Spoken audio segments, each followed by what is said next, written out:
Hi, everybody. Welcome back to Cole and Noah Are Friends, the podcast that is sweeping a small sector of Lifegate Church in Omaha, Papillion, Fremont, Midtown, Nebraska, also 3 different locations in Serbia.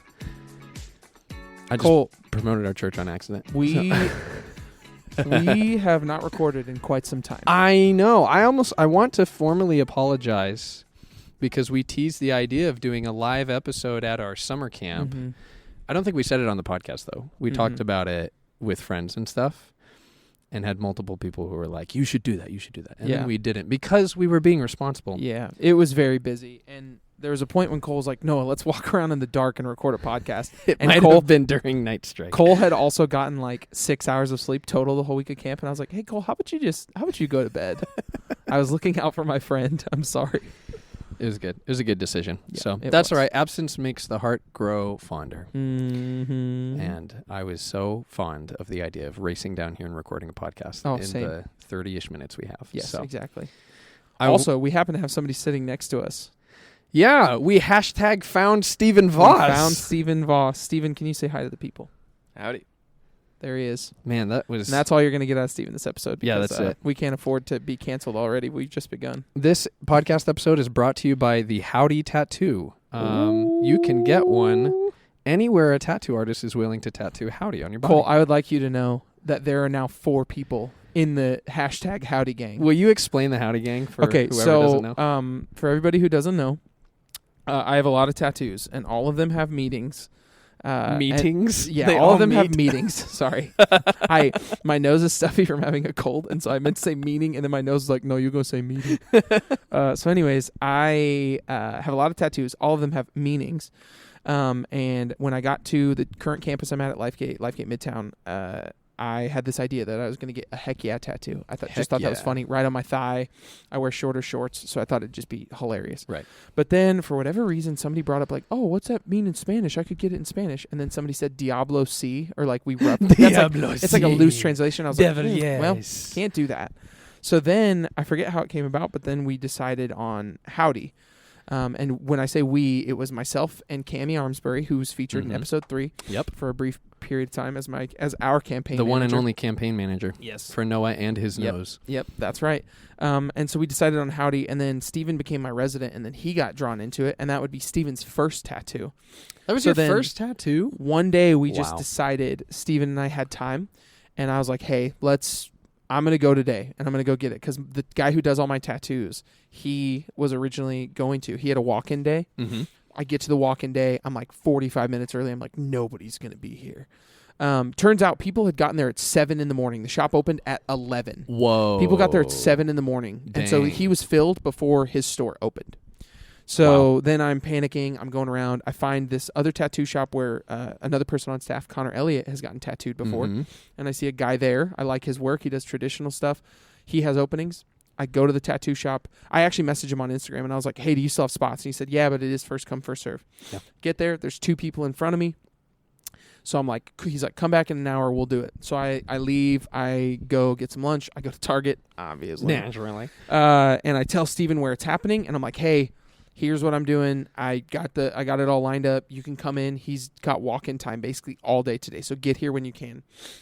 So I go in, I get the tattoo, and me and this guy are talking. And it's a really good thing. I get Howdy on my thigh. Steven goes in literally an hour after me and says, hey, the guy who was just in here getting the Howdy tattoo, I want to get the same thing in the same spot. And so we do that. So I go back with Steven later. And we mention it, we're like pitching it to people, and we're pitching it you don't have to get the same tattoo as us, you just have to get the word Howdy. Yeah. And you're like in. Yeah. So I'm telling people all over, Cammie's going to get it. We think the Midtown Youth Pastor Becca is going to get it. I almost talked to Cole into getting it. Yeah. We're talking to all these people about it. And then like nobody else everyone's like, oh, it's stupid, but kind of funny, and I kind of want to do it. Right. So then Connor Elliott, he messages me one day. He's like, hey, I had a standing tattoo appointment, but we can't do this for whatever reason. So can you send me a picture of your Howdy tattoo?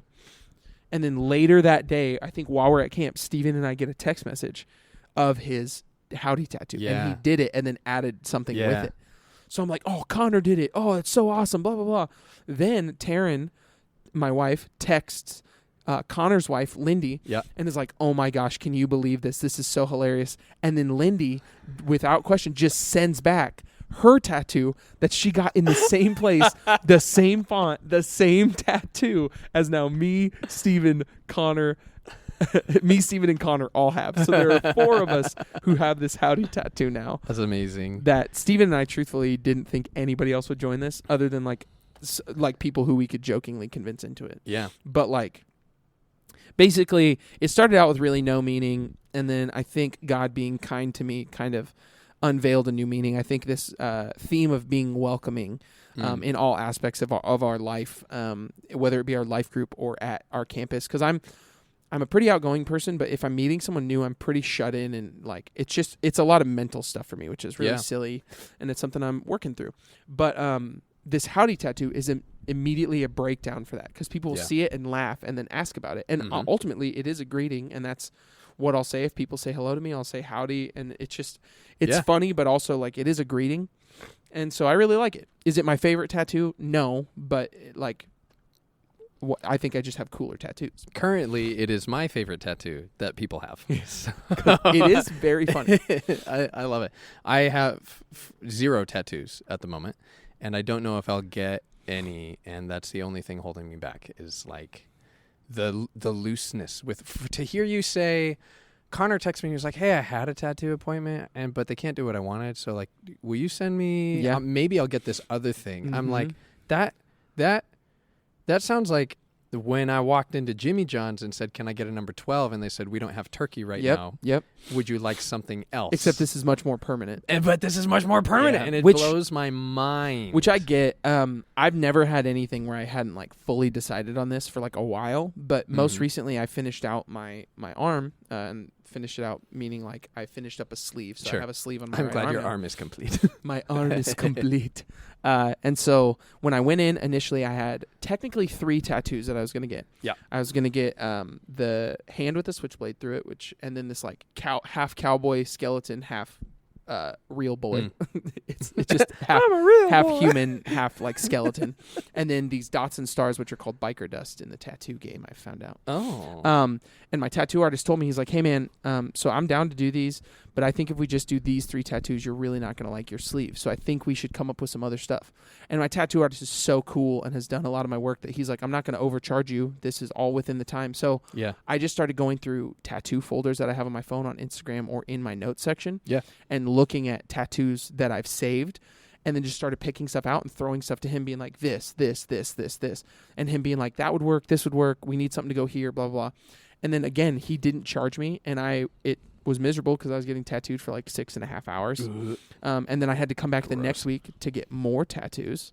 But he didn't charge me over what he initially quoted me, which was really cool. So I had to pick stuff out day of. Yeah. You know what I mean? Yeah. So that's crazy. And then be willing to be like, "No, I don't want that. Yes, I want this." And it turned out really cool, and I really like it. And I'm glad that he was honest enough with me to be like, "Hey, you're not going to like this if we just do this and then fill it in with a bunch of stuff." Yeah. So that's awesome. Yeah. I know tattoos are like the thing. I feel about tattoos very similarly about how I feel about lots of different like video games. When a lot of games come out, I look at it and I'll go, I don't know if I totally understand that yet, but I know if I get into it, I won't stop. Yeah. So I don't know if I'm ready to not stop. So therefore, I don't know if I'm ready to start. Yeah. You know what I mean? That's a good point.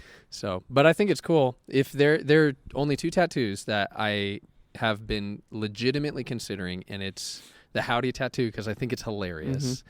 And the second one would be like some form of Exodus 3:7, which is God talking to Moses and him being like, "I've seen the oppression of my people. I've heard their cries. I know their sufferings, and I've come down to rescue them." And I'm constantly telling people, like, God makes us feel like we're seen and we're heard and we're known, and he's come to rescue us. Yeah.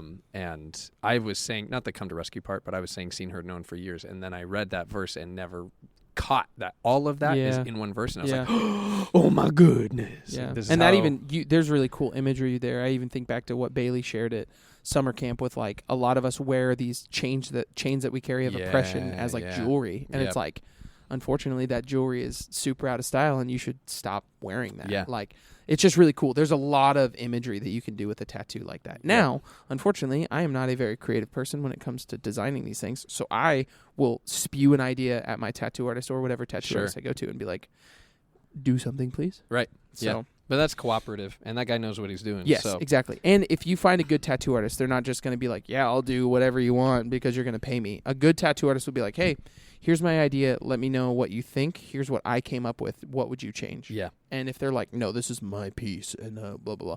Like, ultimately, you're a walking billboard for that person. Sure. And so, but Cole, also, in our absence, a little event, a little gathering of some people, at least 4 people were there, called San Diego Comic-Con happened.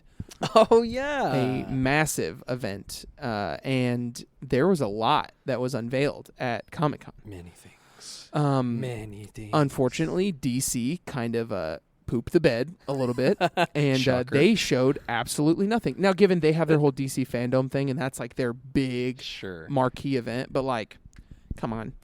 And so it's Comic-Con. Come on, you guys. They showed another Black Adam trailer, which I'm still on the fence about that. They showed another Shazam trailer, which looks great, or the first Shazam trailer, Shazam 2, and it looks awesome. It looks like a fun time. Yeah. They didn't show anything with the Flash. Shocker there. Because of all. Have you heard about the stuff with Ezra Miller? No. It's not good. Supposedly, like drama not good, or health no, not like good? like mental health and then like drama stuff. So like supposedly he got arrested twice in Hawaii for like assaulting people basically. Assault people in Hawaii? I don't know if he's been seen recently, but supposedly he's been like grooming these kids to be in like basically what's being described as like a cult, and they haven't been seen by their families. Oh, dude. And so yeah, the Flash currently in shambles. Yeah, that'll do it.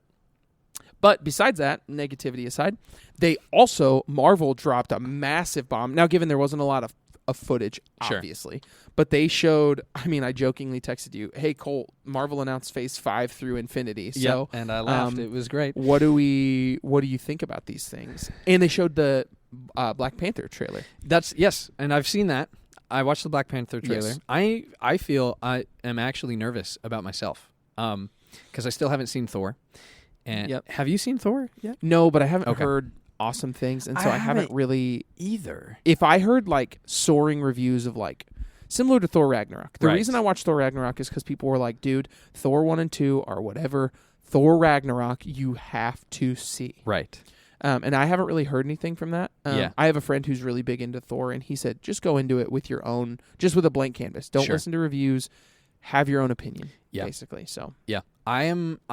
This is the first time where I'm like not hustling to try and get to a Marvel movie, and it feels I don't totally understand why. And maybe it's because I'm not a huge. I am a big Thor fan now. Like since Ragnarok, and since his character just totally got super changed, super developed through Ragnarok, through Infinity War, through Endgame. Like he's got my favorite story arc in the MCU right now. So anyways, my point being, I haven't seen it yet, and I'm like not chomping at the bit to find out a ton about the next phases. Maybe it's because it just has to do with a lot of heroes that we're out of the main comic guys. You know, it's not Iron Man and Captain America anymore, and it's still cool. I'll still see the stuff. But I'm trying to find motivation to get there. But the Black Panther trailer did look awesome, and I am so curious to see what they do now. And I've been curious. We all have been. What are they going to do now that Chadwick Boseman isn't there? Yes. And I can't wait. And in the immediate, this is Phase 5. In the immediate, what they introduced, there's a lot of stuff that I am pretty excited for. Ant-Man and the Wasp: Quantumania. I can't wait. That one has heavily to deal with Kang. Yes. They showed a trailer or a little sizzle thing Give me Kang. At Comic-Con. Give me Kang hasn't come out yet. Death, then you've got Guardians Volume 3, which you've just got to believe is going to be a heater because it's it's Guardians. It's Guardians. Yeah. You got Loki Season 2, which will probably be super sick. They announced 2020. That? Yeah, Loki Season 2 for next summer too. Then you've got Blade, which has my curiosity peaked. Yes, me also. Agatha, Coven of Chaos. It's about Agatha Harkness. Oh, right. That's another show that I don't really know what to expect. So I don't really know what more they can do with Agatha Harkness other than people loved her character in the show, which I get, but also, I don't know. Captain America: New World Order, Mm-hmm. which will be the first Captain America led by the new Captain America, Yes. Sam Wilson, Falcon, Yep. formerly Falcon. Then spring of 2023, you have Secret Invasion, which is all about the Skrulls. Yes. You have the Echo series, summer 2023, which is the person from Hawkeye, the deaf antagonist turned protagonist, kind She's of. the niece of the Yes. Kingpin. Then you've got a movie that I want I want to care about these things, but I can't. The Marvels coming out next summer. The Marvels, isn't that like Captain Marvel? Captain and Marvel, Miss Marvel, another Marvel? other Marvels. Have you seen Miss Marvel? Have you watched it? No, I just yeah. I'm so sorry, Marvel. I'm trying to be a good Yeah. fan. Certain of those shows, and I've heard about some of it, and I think it's because I didn't really care too much about the Captain Marvel movie. Yeah. Me neither. Yeah, it was okay. It was whatever. Yes. Yeah. Ironheart, which I'm curious to see, comes out next fall. It looks like here. You keep going. I have questions about all these, but you keep going. And then the one I'm most excited for, and the one that really shook a lot of people to their core, was the new Daredevil series, led again by Charlie Cox. Oh. His Daredevil. It's called Daredevil Born Again. And it has him and Vincent D'Onofrio back as Matt Murdock and Kingpin. Okay. So that's happening, which is absolutely wild. Yeah. To hear that is just so exciting. And Charlie Cox's Daredevil shown at the end of the She-Hulk trailer. Oh, I haven't seen that trailer yet. Yeah, at the end of it, you see Daredevil, and it's looking like he's in his yellow and red suit, like his OG yellow red suit from like his original appearance in comic books. Yep. Which is exciting. So there's that. Then on top of all that, you have the Thunderbolts, which question mark. The Thundercats? That's like the U.S. agent from whatchamacallit, Falcon and Winter Soldier, Captain America, Winter Soldier, Captain America, and the Winter Soldier. Yes. Not the movie, but the TV show. Sure. The Disney Plus show. The Thunderbolts features like him, the lady who I can't remember her name. No, doesn't matter. We'll move on. Thunderbolts. And then jumping into Phase 6, they announced some stuff. They announced Phase 6? Fantastic Four, I think, kicks off Phase 6. And then this is the real kicker and the biggest shock to me that I didn't realize initially looking at this. Yeah. In the year 2025, which seems so far from now, you have not one, but 2 Avengers movies coming out a mere 6 months apart. Dude. You have Avengers: The Kang Dynasty in May of 2025. And then in November of 2025, this is all tentative. These can change, and they usually do. In November of 2025, again, 6 months later, you have Avengers: Secret Wars. Almost guaranteeing that you're going to have 2 different Avengers teams there. Because they've got to be filming at the same time if they're both coming out the same year. Right. So yeah, and then like She-Hulk's coming out soon. Black Panther 2, Wakanda Forever comes out this year, which is crazy. Dude, yeah. Isn't that November? Wakanda Forever? Oh. Which also, can I just say about the new Black Panther, this trailer made me interested to see the new Black Panther. Yeah. I didn't dislike the first Black Panther movie, but again, I thought it was just okay. Yeah. Marvel either knocks it out of the park with origin stories for characters, or they just make okay origin stories. Yeah, they know how to not make a bad movie now. I think. Yes. Captain Marvel was kind of close. Yeah, and it was closer to okay than closer to bad. Well, yes, which is know. how I feel. Anyways, Black Panther. Yes, this one had a great trailer. I really enjoyed it, and I love the seamless transition from a Bob Marley song, a cover of a Bob Marley song, into like they're kind of looping on Everything Is Gonna Be All Right, and then it loops and transitions straight to All Right by Kendrick Lamar, which I love Kendrick Lamar, and so that transition to We Gon' Be All Right into that was so cool. And then the sting at the end of the trailer is you finally get to see not who, but you get to see that there is indeed somebody donning the new Black Panther suit. And they purposely did this because they allude to something. The Queen of Wakanda, she says, "I've lost my entire family. I've given everything," which is like, you've lost your family. We know that you lost your husband. We know that you lost your son, clearly. Sure. But Shuri is shown in this trailer is still alive. So like maybe she's gone or whatever temporarily. But it says when I wake up, and that's what the trailer ends on, is like Black Panther, this new Black Panther showing their claws going to fight, presumably Namor in the distance. Yep. Which another huge reveal, Namor. Yep. Which to me leads me to think, okay, when I wake up, Michael B. Jordan's Killmonger, Right. which would be so cool. Wouldn't it be dope? But anyways, all those questions. Sorry, Nice. I've thrown a lot at you. So Cole, Yes. all of your feelings after all of those announcements, all the TV shows, all the movies, all the blah blah blah blah blah blah. All my feelings. Yes. Sad, excitement, worry, joy, The exhaustion. The whole spectrum. all the things. Yeah. I'm just pumped. I'm pumped for Black Panther because I have questions. I have like lore questions too. Like how are they going to make another Black Panther when they burned all of the like magic flowers and stuff? Yep. And I hope they explain that in a fun way and not just like we found more at the end. Like Like there. in Star Wars Turns when out they were he burnt all of them except for this one. Yeah. There's one here. somehow the flower has returned. So yeah, I'm excited for that. Dude, I can't wait for Kang. I just can't wait. Loki was such a good show. Yep. And they made me afraid of the multiverse, and I wasn't ready for that. But like they actually did a good job of being like, "Oh, you made it to the boss. It's Kang."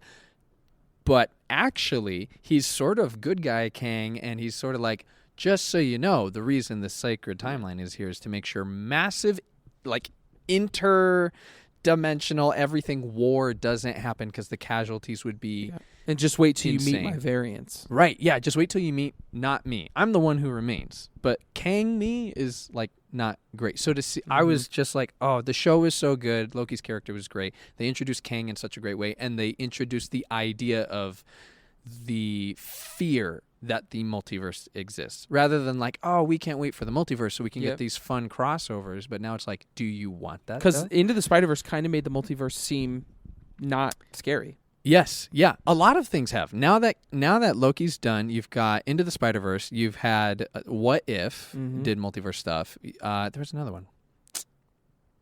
Oh yeah, Doctor Strange. Yep. So which gives me question. I don't know if they're questions or like complaints, because Loki did such a good job of being like, the multiverse is like hard to get to, and there's a ton of weight around it. And now that it's been unlocked, it felt like opening Pandora's box. That was the vibe. Like, oh, crap. Yeah. Now the multiverse. And now the shows that are doing multiverse things don't necessarily feel like we've opened Pandora's box. But maybe we'll get there with Quantumania. Like, maybe Kang showing up will... Yeah, I'm actually more afraid of Kang as a villain than I ever was of Thanos. You know, Thanos was like, oh, big bad guy, can't wait for the fight. And something that Kevin Feige said is he plays multiple incarnations of this Kang. Does he really? He said that the way he's putting the whole multiverse saga basically on this guy's shoulders, I can't remember the actor's name, but he says the way he plays all these different iterations of Kang is unreal. So it sounds like we're going to see numerous Kangs. I can't wait. Also, one thing I'm sad about King that of I Kangs. didn't even... King the Kang Kang himself. of Kangs. The thing that I didn't realize until just talking about this now, there was no new Spider-Man announcement. I know. I wasn't going to say it because I was sad. Other than Spider-Man Freshman Year, which sounds super cool. It's an animated Disney Plus show coming out. Oh, really? Sadly, Tom Holland won't come back as Spider-Man for it. Charlie Cox is coming back as Matt Murdock in the show, which is cool. Oh, great. And kind of hoping that the guy who voiced Spider-Man in the Spider-Man games comes back to voice Spider-Man. Oh, in the yeah, show. that would was be great. Pretty But no great. new Spider-Man announcement, Do which you is very know? sad. I know this is Sony, but do you know if they're where we're at with Into the Spider-Verse 2? All I know is just that it comes asked you out that next. like you're All I know working is that on it it. comes out next year. Oh, and okay. then part 2 comes out the year after. It's 2 parts. Mm-hmm. It's what is it? First one was Into the Spider-Verse, then it's Across the Spider-Verse, and then it's Something the Spider-Verse. Into Spider-Verse. Yeah. Across Spider-Verse. Beneath Spider. Can't go under it. Steven, Can't real go quick thoughts on Phase 5 and Phase 6 Jimmy. for you and the end of Phase 4. We want to get your quick opinion here. Well, if Robert Downey Jr. won't appear, I don't want it. And that's There you Steven's have bad it. opinion second. That's So the that's first unreasonable opinion we've had from Steven on the show so far. It won't be the last. The funny thing is, Steven is the exact opposite to me with like Batman. His favorite superhero is Iron Man, which I think I've actually swayed him into having more Batman merchandise now than he does Iron Man merchandise. way! what I wanted. So it looks like it's I can't see it. Anyways, Across the Spider-Verse. Yeah, whatever. Anyways. Dope. So I've gotten him to have way more Batman merchandise than he does Iron Man merchandise. So that's just like a check for me. I love that. Yeah. But also, if I see that Batman is going to come up, if it's anyone is playing well, not anyone. I might be upset if certain people are playing Batman. But for the most part, if I hear there's a Batman project, I'm excited. Yeah. Steven, if he hears there's an Iron Man project and it's not RDJ, he's like, no. Because there was all the rumors of like Tom Cruise, the original guy who's going to be cast as Iron Man, showing up in Multiverse of Madness. And he was like, I don't want it. Nope. Unless Robert Downey Jr. comes in and kills him and establishes himself as the real Iron Man, I don't want it. And I was like, I'm the dude, real come Iron on. Man. Like, it's more Iron Man. You get more of your favorite hero. And he's like, yeah, no, I don't want it. Yeah. It was his opinion. I was like, dude, come on, man. I mean, I get it. Because, like, Batman didn't... the movie history of Batman didn't have, like... This is the iconic Batman who knocked it out of the park immediately the first time. Well, and it's different. Iron Man versus Batman, like... Batman is one of the most recognizable famous superheroes of all time. Iron Man didn't really kick off until this Iron Man. Yes. Like, people knew who Iron Man was, but they didn't, like, I don't know. So, like, your feelings on Spider-Man being your favorite, what are your feelings on it? If Spider-Man gets announced and there's new Spider-Man, like, hypothetically, let's say MCU didn't have a great track record. I care less about the actor playing Spider-Man and only the studio that's producing it. Really? Because it's been... years of Sony at the helm of Spider-Man intellectual property is almost always a disappointment. # Morbius. Yeah. Oh. So... It's Morbin time. It's Morbin time. Yeah. So Marvel... I just want more of Marvel doing Spider-Man. The exception has been Into the Spider-Verse, which I don't understand why that's... different. Like, it's obviously the medium is different. It's an animated thing and the art style is totally different, but like, who leadership wise is driving the vision behind it? Because whoever handled that is amazing. Maybe for them it didn't feel like it could be anything because it was animated. So like DC, all of their animated stuff is really good because it's just DC. It's just those characters for the sake of being those characters, and if it ties into a universe, it's within that animated thing, and it doesn't have to do with the canon of the big screen movies. Yeah. So maybe initially that was why, and then it was just this massive success of like Spider-Man. It's for me, No Way Home is my favorite Spider-Man movie. Yeah. Like it's super good. So good. And Into the Spider-Verse is second favorite Spider-Man movie. Really? Yeah. For a while, I didn't think anything would topple Into the Spider-Verse. Because for me, Into the Spider-Verse is almost like the perfect, not even almost, it's like the perfect Spider-Man story. Yeah. And that's why for me, almost No Way Home and Into the Spider-Verse, you can interchange. Yeah. Because they are just both stupid good. They're so good. They're really, really great. I want to talk so much more about that. I want to talk about Into the Spider-Verse. I want to talk about Miles Morales and the challenge of this deep stuff, but like the challenge of like superheroes, movie characters, and representation for different people, and ways that it's been done poorly and ways that it's been done well. And I love Miles Morales and I love Into the Spider-Verse because they did it so good. And it made it feel, it didn't make the message of anyone can be Spider-Man feel corny. Right. It felt cool and it felt inclusive and it felt... Now, again, this is coming from two white guys in the Midwest. Really, it to me felt... It's the same way I felt about Falcon and Winter Soldier. Yes. I felt like they could have just dove wholeheartedly into skewing one way, and for me... It didn't. It never felt forced. It didn't feel anything. It made me feel for the person who... like for the people who were the original test subjects of this serum. Yes. And how they were just like thrown out because they weren't the right skin tone for what the military was looking for in the 40s. And it made me care about the story of this serum more than, you put it in a guy and it makes him big buff guy. Yep. Like, and then it just shows like, look at this blonde haired, blue eyed guy from New York. It was like, that was their perfect subject. And he's like, look at us. We were on the front lines in the 40s while this guy was frozen getting tested on, and then they just threw us out with the bathwater. Like, yeah, there's a lot. I feel like Marvel has different things where they do really well with something, and then sometimes they don't, and so that's a whole other topic. It is that dude Into the Spider-Verse. Into the Spider-Verse did because he says anyone can wear the mask, but what they show is anyone can wear the mask in a way that's uniquely them. Yes. Miles Morales is not Peter Parker. Nope, not even close. And that's the way it should be. There was a whole I think it was Donald Glover. There was a time years before Into the Spider-Verse came out. It was actually before Amazing Spider-Man with Andrew Garfield. There was heat around the idea of Donald Glover being Spider-Man, but not just Spider-Man, Donald Glover being Peter Parker. Yep. And people who were like, yay, let's make that happen. We need a black Spider-Man. And people who are like, no, Donald Glover can't be Peter Parker because he's black and Peter Parker is white. And you get the tension of people being like, what? You can't say that. And the reality, what I love about Into the Spider-Verse is it handles multiple realities well. And it's the reality that Peter Parker is one person who should have the right to be his Spider-Man, and it shouldn't be taken away. And Miles Morales is his own person who should be able to be his version of Spider-Man, who is just as significant and necessary and powerful, and like all the things. It like touches on the nuances of, we're talking about equality, but we're also talking about diversity and because honestly, in America, if you have a white Peter Parker growing up in Queens versus a black Peter Parker growing up in Queens, those are going to be two different stories in and of themselves. Yeah. It just will. Like, and you can disagree with us if you want, but that's the fact of the matter, because they are two different people. Like, it would be two different tellings of that Peter Parker, and that could be a really cool. And the same thing with, like, if there was a black Batman, like a black Bruce Wayne, that would be a vastly different story. Now, you can't really change the core of Bruce Wayne because he's like a billionaire. So that obviously, money and stature, no matter your skin tone, will always kind of dictate your life a little bit. And so I'd be curious to see how they play with that, because that could be a really cool. And this is all stuff coming from a much more mature Noah, because had you thrown this to me 10 years ago, I would have said, no way, the character's the character. Let's not just do this for whatever.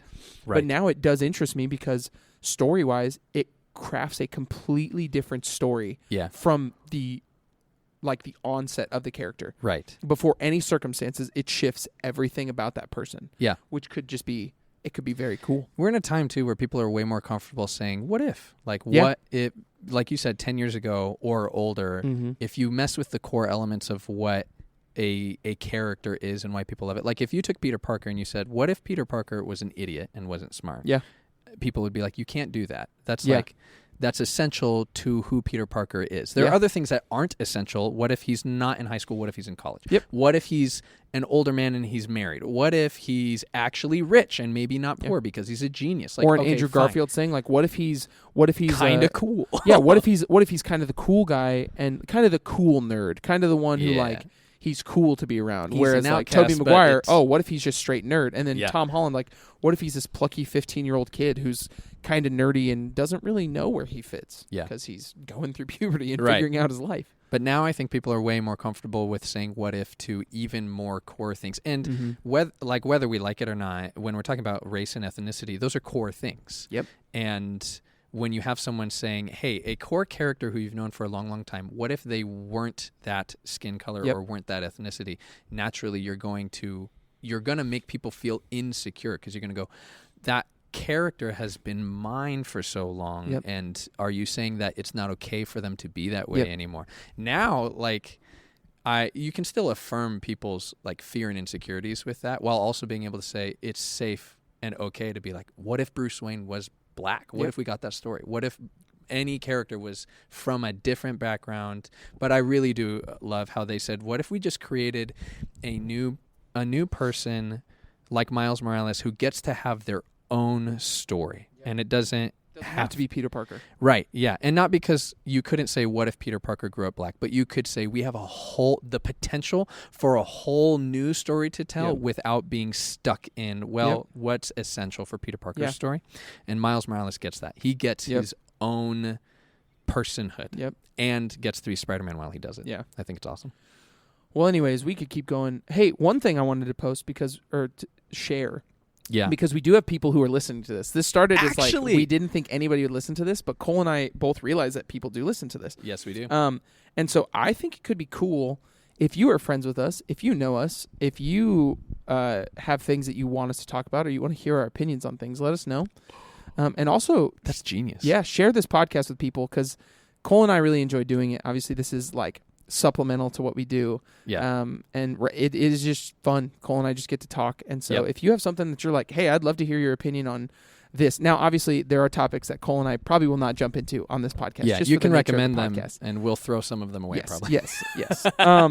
But yeah, if you're like, oh man, I'd love to hear Cole and Noah's take on this or whatever. And also, Cole and I are going to try to get ahead on podcasting, so we have like a stockpile of episodes. Yeah, that we're way going to it's not record just some like ahead of time. week to week we're recording. Literally, and like, putting it when out. are you free? Are you free tomorrow? How about the next 30 minutes? Out. So, Cole, one thing I do want to talk about next time, I want to talk about dream casting for people, because I have some thoughts about who I would want to see as Batman Beyond in a cinematic thing. Yeah. And dream casting, even like the next Spider-Man or like the next Iron Man or whatever, because these are properties that are going to be recast. And so, yeah, totally. And Cole, we didn't even talk about the thing that you and I are both done with now, which is Stranger Things season 4. Oh yeah, I went. Spoiler, not spoiler. I don't know what it is. I went back and watched it. Everybody. Yep.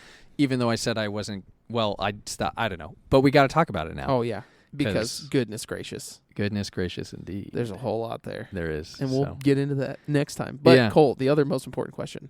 The most important. These are all super important, but Every this is the one. Yeah. If these questions were all in a pie chart, every single one of them, 100% of the pie. Yeah, 100% of the pie. So it's important. A big pie. It's a stacked layered pie. It's a pie lasagna. Lasagna. Lasagna pie. Would you say after this conversation, would you say we are still friends? Yes, absolutely. And I think we need to see a movie together.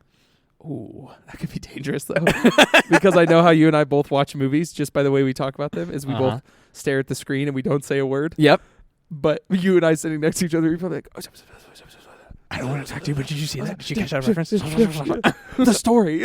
We just do a podcast in a movie. It's just us watching a movie. Can we do that? I think that's illegal. The movie podcast. Maybe not. More on that later. Yeah, we'll find out. We'll see. Who knows? Also, guys, be looking forward to this. One day, we are going to record this episode that Cole and I already have titled. We already have. It's not recorded, but it's the Cole and Noah Are Friends podcast, and the episode will be called Cole and Noah's Wives Are Also Friends. Yep. Because we have talked about this. Cole and I are friends, and we don't get to hang out much, but we're friends. It's not like acquaintances. We're friends. Yes. Our wives are also friends. And the four of us and our kids have never come together ever. So we're friends, but separate of one another. So we are going to all come together and all be friends. Yes. And do a podcast at some point. Yes. If our wives are listening.